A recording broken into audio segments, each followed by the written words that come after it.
me not to look out the window at night, I just discovered the horrifying reason why. Ever since I was a baby, my parents always told me, don't look out the window at night. I always asked them why, but they would just shrug it off with a creepy smile. As I grew older, I stopped questioning it, but I just never could have guessed the horrifying secrets my parents were hiding. Everyone in my town also followed this weird tradition, so I thought it was normal. That was until I went to college and noticed that none of the other kids were like this. So during Christmas, when I went to my parents' house, I remember them telling me not to look out the window.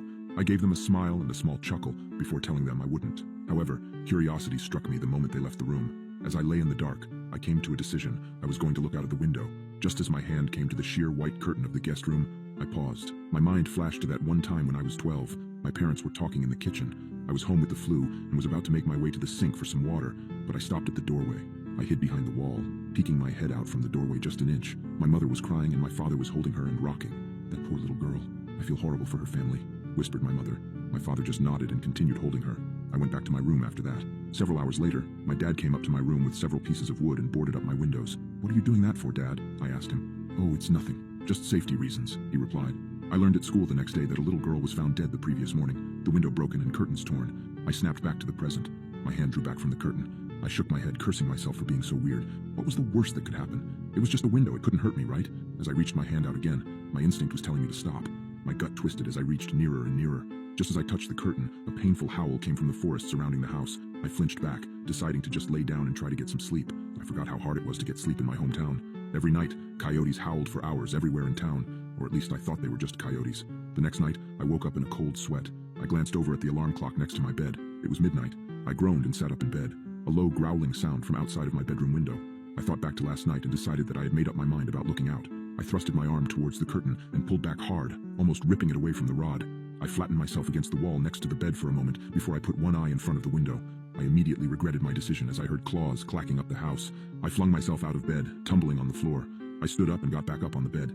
I stuck my face closer to the window as the clacking got closer and closer. It suddenly stopped for a second before the most terrifying creature popped up from outside, emitting a horrible shriek as it did so. I can never forget its face, the way the hollow eyes oozed some kind of black substance, like tar, and the way its lips were pulled back into a gruesome grin, the teeth blood-stained and razor-sharp. It looked like it had 4 limbs, its front 2 slamming on the glass and pounding. As I was frozen in front of the window in terror, my parents burst into the room. My father held a shotgun. He marched up to my bed and yanked me away from the window. He pointed his shotgun at the creature, shooting a bullet at it. The thing scrambled away, leaving the window almost completely shattered. Damn it, son, it was a simple task. Just don't look out the window. How hard is that? My dad shouted at me. I wasn't processing his words. I was sitting on the floor, arms and legs splayed everywhere in utter shock. What the hell had I just seen? My mother ran to the bedroom door. She had tears in her eyes. Is everyone all right? She asked. Yeah, we're fine. We still gotta get that creepy effing monster, though. Nathan, get up. We got some work to do, my dad said. I got up as soon as I could. My dad thrust the shotgun into my arms and marched downstairs. He opened the basement door and descended, coming back with a machete and some kind of spray bottle.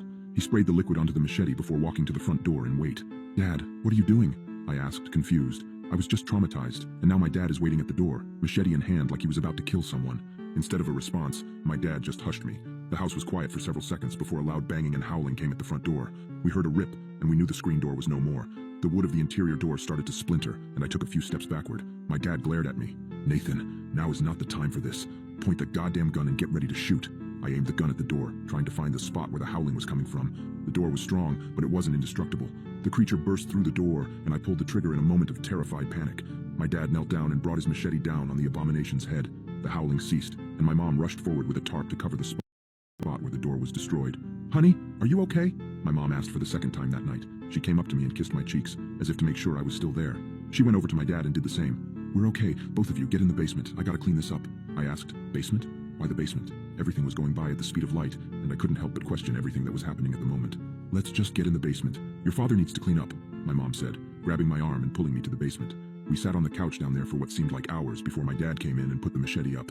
He sat on the chair in front of us with an exhausted sigh. The three of us sat in silence for a few minutes. In that time span, my brain was able to come up with a coherent sentence. Dad, what was that thing? He just looked up at me, eyes dark, and said, Where do you think that howling came from?